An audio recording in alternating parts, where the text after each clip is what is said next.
अबको पालोमा यसरी मौसम सक्रिय भएसँगै बर्खा लागेसँगै जुन प्रकारको विपद आइरहेको छ यसलाई व्यवस्थापन र न्यूनीकरण गर्नको लागि उद्धार कार्य गर्नको लागि सरकारले के गरिरहेको छ भन्ने विषयमा राष्ट्रिय विपद जोखिम न्यूनीकरण तथा व्यवस्थापन प्राधिकरणका प्रवक्ता जनार्दन गौतमसँग गरिएको यो कुराकानी। सर, यो पटक यो वर्षायाममा विशेष गरेर कतिको जोखिमको आकलन कस्तो छ, कसरी गरिरहनु भएको छ? विशेष गरी मौसमविदहरूले यो वर्षको मनसुन औसत वर्षा हुने भनेर पूर्वानुमान गरेको अवस्था छ। तापनि हाम्रो तयारी भनेको हामीले वर्स्ट सिनेरियो नै हुन्छ भन्ने अनुमानका आधारमा हामीले पूर्व तयारी गरेको अवस्था छ र विशेष गरी यहाँहरूलाई भन्नुपर्दा हामीले यो कार्यकारी समितिबाट पारित गरेर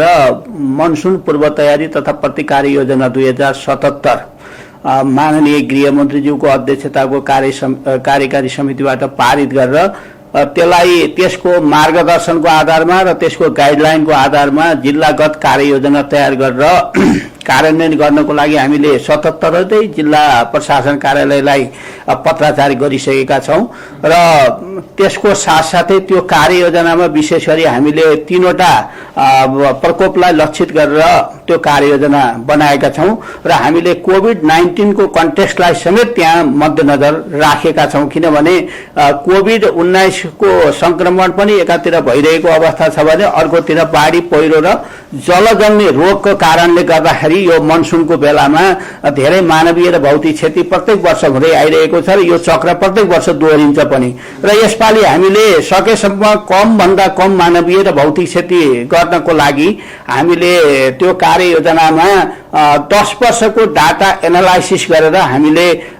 जोखिम नक्साङ्कन पनि गरेका छौं। बाढीको सन्दर्भमा, त्यस्तै पहिरोको सन्दर्भमा र जलजन्य रोगको र कोभिड-19 को पनि जोखिम नक्साङ्कन गरेर त्यसलाई ती क्षेत्रमा विशेष ध्यान दिनको लागि त्यसबाट हुन सक्ने मानवीय र भौतिक क्षति कम गर्नको लागि सम्बद्ध निकायलाई हामीले हाई अलर्टमा राखेको अवस्था छ र यदि विपद आइहाल्यो प्राकृतिक प्रकोपलाई त हामीले चाहेर पनि रोक्न सक्दैनौं, तर त्यसबाट हुने क्षतिलाई न्यूनीकरण गर्ने सन्दर्भमा हामीले विभिन्न सम्बद्ध मन्त्रालय, प्रादेशिक सरकार, स्थानीय सरकार सबैलाई हामीले अपील पनि गरेका छौं र सबै परिचालित स्वयं परिचालित हुने मेकानिजम विकास गरेर अगाडि बढ्न सकियो भने यसपालि हामीले मानवीय र भौतिक क्षति कम गर्न सकिन्छ भन्ने अनुमान गरेका छौं। तर पनि अब तपाईको मनसुन जेठ 30 गतेबाट सुरु भएको हो र अहिलेसम्म अब बाढी पहिरो लगायतका प्रकोपहरू, चट्याङ्ग लगायतका प्रकोपबाट करिब 59 जनाको मृत्यु भएको छ भने 15 करोड जति क्षति भएको छ। तर अहिले विशेष गरी यो 25 गतेदेखि 28 गतेसम्म अलिकति बढी वर्षात हुने पूर्वानुमान गरिएको छ र त्यही हिसाबले हामीले हिजो एउटा प्रेस नोट जारी गरेर सबै सञ्चार माध्यमलाई अनि जिल्ला प्रशासन लगायत यो विपद व्यवस्थापनमा संलग्न हुने निकायहरूलाई उच्च सतर्क अवस्थामा रहनको लागि र सर्वसाधारणलाई पनि सतर्क अवस्थामा रहनको लागि हामीले अपील गरेका छौं र तपाईहरुले सुन्नु नै भएको छ। हिजो मात्र सिन्धुपाल्चोकमा अलिकति वर्षात बढी भएको कारणले पहिरोले गर्दाखेरि 2 जनाको अब डेड बडी फेला परिसकेको छ र 16 जना हराइरहेको अवस्था छ र 5 जनालाई हेलिकप्टरबाट उद्धार गरिएको अवस्था छ भने यो लगातार 25, 26, 27, 28 गतेसम्म लगातार पानी पर्ने सम्भावना आकलन गरिएको छ। मौसमविदहरुबाट, जल तथा मौसम विज्ञान विभागबाट त्यो पूर्वानुमान भएको छ र यो हिसाबले अलिकति जमिन पनि गलिसकेको, यसपालि पूर्व मनसुनमा धेरै पानी परेको कारणले गर्दा जमिन पनि गलिसकेको कारणले गर्दा यो लगातारको वर्षाले जल सतह पनि बढ्नु नदीको अब तराईमा डुबान हुन सक्ने, पहाडमा पहिरो जान सक्ने सम्भावना बढी देखिएको छ र यसलाई उच्च सतर्कताका साथ सम्बद्ध निकायहरू परिचालित भएर कम भन्दा कम क्षति गर्नको लागि हामीले निर्देश गरेका छौं र अहिले भर्खरै पनि माननीय गृहमन्त्रीज्यूको अध्यक्षतामा सम्बद्ध निकायका सुरक्षा निकायका प्रमुखहरू श्रीमान गृह सचिवज्यू लगायतको उपस्थितिमा सिंचाई विभागको महानिर्देशक, जल तथा मौसम विज्ञान विभागको महानिर्देशक, एनडीआरआरएमए को कार्यकारी प्रमुखज्यू र खानी तथा भूगर्भ विभागको महानिर्देशक समेतको उपस्थितिमा यो बाढी पहिरोलाई कसरी कमभन्दा कम गर्न सकिन्छ र कुन स्तरको सतर्कता अपनाउनुपर्छ भन्ने सन्दर्भमा छलफल पनि भयो र त्यो छलफलमा पनि माननीय गृहमन्त्रीज्यूले स्पष्ट निर्देशन के दिनुभएको छ भने यो विपद व्यवस्थापनको सन्दर्भमा खटिने निकायहरू उच्च सतर्क अवस्थामा रहने र कोही घटना घटिहाल्यो भने तुरन्त परिचालित हुने निर्देशन पनि भएको छ र यो ढङ्गले हामी अगाडि बढिरहेका छौँ। जस्तै अहिलेको बजेटको कुरा गर्दाखेरि तपाईँहरूले यो भएको रकम मौजात रकम छ त्यो धेरै जसो रकम चाहिँ कोरोनाको जोखिम न्यूनीकरण गर्नको लागि नियन्त्रण गर्नको लागि खर्च भएको अवस्था छ। त्यसैमाथि अब आगामी आर्थिक वर्षको लागि जुन प्रकारले बजेट विनियोजन गरेको छ करिब 50-51 करोड रकम कम छ। यो अवस्थामा अब तपाईँहरूले गर्ने तयारी कस्तो हुन्छ नि त? अब विशेष गरी अहिले कोरोनाको कारणले गर्दा र राजस्व सङ्कलन पनि राज्यले अपेक्षा गरे अनुरूप हुन नसकेको अवस्था, एक खालको आर्थिक सङ्कटको अवस्था पनि गुज्रिरहेको अवस्था छ। तर पनि तपाईँको यो विपद व्यवस्थापन गर्ने सन्दर्भमा राज्यले कम्प्रोमाइज मान्छेको ज्यान जोगाउने विषयवस्तु भएको कारणले गर्दाखेरि यसमा कम्प्रोमाइज गर्न सकिने अवस्था हुँदैन। यद्यपि कुनै पर्टिकुलर निकायमा भएको बजेट कम होला तर यसमा विपद व्यवस्थापन गर्ने सन्दर्भमा सङ्घीय विभिन्न विषयगत मन्त्रालयहरूमा पनि यो विपद व्यवस्थापन गर्ने सन्दर्भमा बजेट छुट्याइएको हुन्छ। प्रादेशिक विभिन्न विषयगत मन्त्रालयहरूमा पनि बजेट हुन्छ। त्यस्तै स्थानीय तहले पनि यो विपद व्यवस्थापन गर्ने सन्दर्भमा आफ्नो ढङ्गले बजेट एलोकेसन गरेको हुन्छ र तपाईँको केन्द्रीय दैवी प्रकोप केन्द्रीय विपद व्यवस्थापन कोषमा पनि विभिन्न दाताहरूबाट विभिन्न ढङ्गबाट प्राप्त भएको रकमहरू पनि छ। त्यो सबै रकमलाई परिचालित गरेर सबैको साथ सहयोग र होस्टेमा हैसे गरेर यो विपदलाई हामीले व्यवस्थापन गर्नुपर्ने हुन्छ। कुनै एउटा निकाय अथवा एउटा मन्त्रालयको प्रयासले मात्र यो विपदलाई सहज ढङ्गले व्यवस्थापन गर्न सकिन्न। यसमा सबैको समुच्च प्रयास भयो भने मलाई लाग्छ बजेटको पनि खासै त्यस्तो समस्या हुन्छ जस्तो लाग्दैन। जस्तै अहिलेसम्म मन्त्रालयले धेरै जसो बाढीका कुराहरू अगाडि आउँछन् र बाढीको तयारीदेखि लिएर अरू कुराहरू जोखिम भनेकै बाढीमा देखिरहेको अवस्था छ। पहिलोतिर भने पहाडी क्षेत्र हिमाली क्षेत्रतिर हुने पहिरोलाई भने करिब व्यवस्था गरेको छ। तर तथ्याङ्कीय हेर्दाखेरि हजुरले भने जस्तै त्यो कार्ययोजना मैले अघि नै अध्ययन गरेको थिएँ, त्यसमा चाहिँ बाढीबाट भन्दा धेरै पहिरोबाट मृत्यु भएको ज्यान गुमाउनेको सङ्ख्या धेरै रहेछ। र अहिलेकै सन्दर्भमा हेर्दा पनि अहिलेसम्मको मनसुन सुरु भएदेखि अहिलेसम्म 2 जना मात्र बाढीबाट मृत्यु भएको छ भने 30 जना भन्दा बढी पहिरोबाट मृत्यु भएको अवस्था छ। तर गृह मन्त्रालयले किन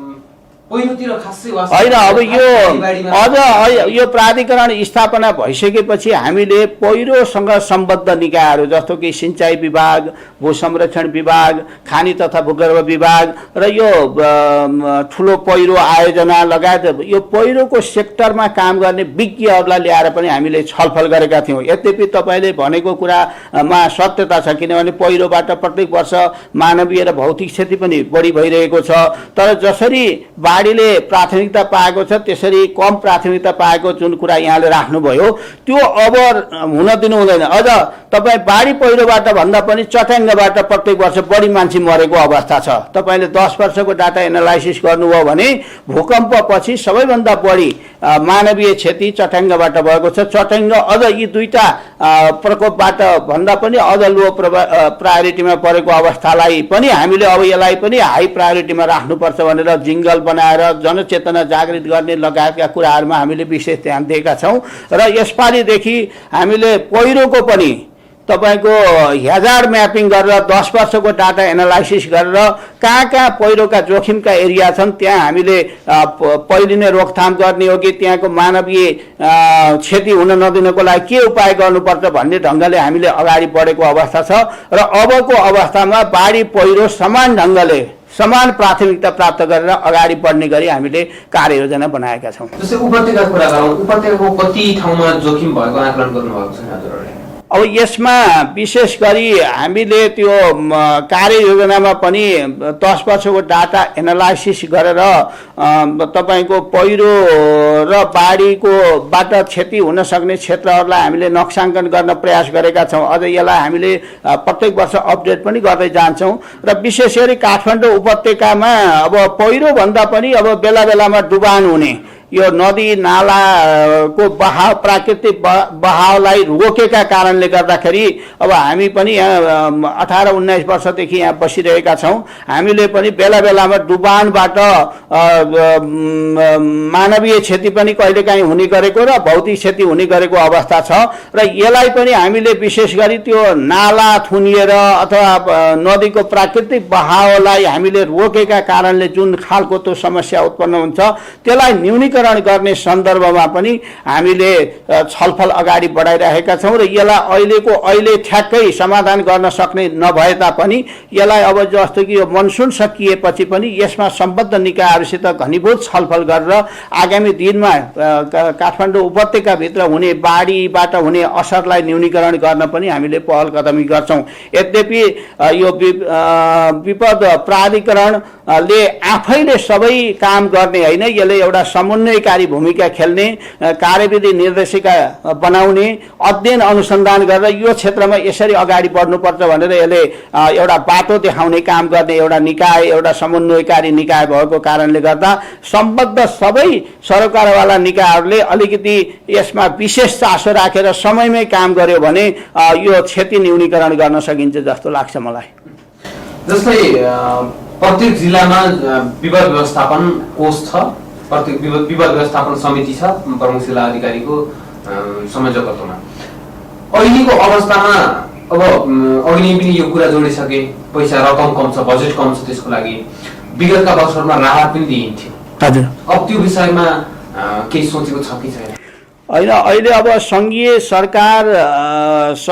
सरकार अनि त्यसै प्रादेशिक सरकार, स्थानीय सरकार अनि जिल्लामा पनि जिल्ला विपद व्यवस्थापन समिति भइरहेको सन्दर्भमा यसलाई सबैतिरबाट राहत दिनुभन्दा एकद्वार प्रणाली अपनाउने कि भनेर छलफल पनि भइरहेको अवस्था छ। तर पनि अब यो सङ्घको प्रतिनिधिको हैसियतले काम गर्ने प्रमुख जिल्ला अधिकारीको नेतृत्वमा जुन जिल्ला विपद व्यवस्थापन समिति छ, अहिले पनि प्राकृतिक प्रकोपबाट कुनै मान्छेको मृत्यु भयो भने उसको नजिकको हकदारलाई, बाढीबाट होस्, पहिरोबाट होस्, आगलागीबाट होस्, चट्याङ्गबाट मर्नेलाई रु 1 लाख दिने जुन हाम्रो प्रोभिजन छ त्यो अहिले पनि अद्यापि चलिरहेको अवस्था छ। कतिपय अवस्था प्रादेशिक सरकारले पनि त्यो राहत दिने गरेको छ, स्थानीय तहबाट पनि राहत प्राप्त हुने गरेको छ। त्यसलाई अहिले पनि यथावतै राखिएको छ र त्यस्तै गरी कुनै पूर्ण रूपमा घर क्षतिग्रस्त भएको अवस्थामा 10,000 सम्म तत्काल मलमपट्टी लगाउनको लागि दिने व्यवस्था छ। ती कुराहरू भइरहेका छन् र अहिले पनि हुन्छन् नै। जस्तो एउटा अन्तिम प्रश्न, विगतका वर्षहरूको तुलना गर्दाखेरि, जस्तै अहिले 2077 हो, 2076 साल अथवा 2075 साल, 74 साल, यो पछिल्ला वर्षहरूमा अघिल्लो वर्षको तुलनामा जोखिम जुन विपदहरूबाट हुने क्षति छ, बढ्दो छ कि घट्दो छ? यो विशेष गरी 4-5 वर्षको डाटा एनालाइसिस गर्दाखेरि पहिला जुन जल तथा मौसम विज्ञान विभागले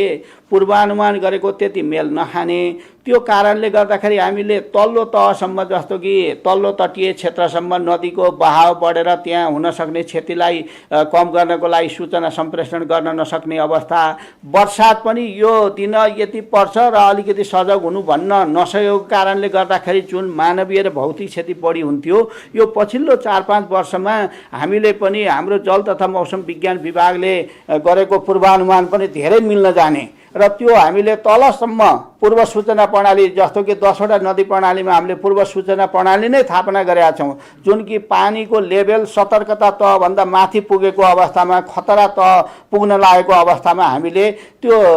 प्रभावित क्षेत्रका मान्छेहरूलाई SMS मार्फत पनि जानकारी गराउने र रेडियो टिभी मार्फत पनि हामीले जानकारी गराउने, अन्य सामाजिक सञ्जाल मार्फत पनि जानकारी गराउन गर्दाखेरि यो बाढी पहिरोबाट हुने क्षति विगत 4-5 वर्षको मूल्याङ्कन गर्दा अलिक घटेर गएको हामीले महसुस गरेका छौँ। हस्, थ्याङ्क यू सो मच। हस्, धन्यवाद। हवस् त आजका लागि कार्यक्रम हाम्रो सवाल यति नै। अर्को नयाँ श्रृङ्खला लिएर भोलि पुनः राति 9:15 बजी उपस्थित हुनेछौँ। तबसम्मका लागि बिदा दिनुहोस्। नमस्ते। Radio Sanvi 96.4. Congratulations to all SC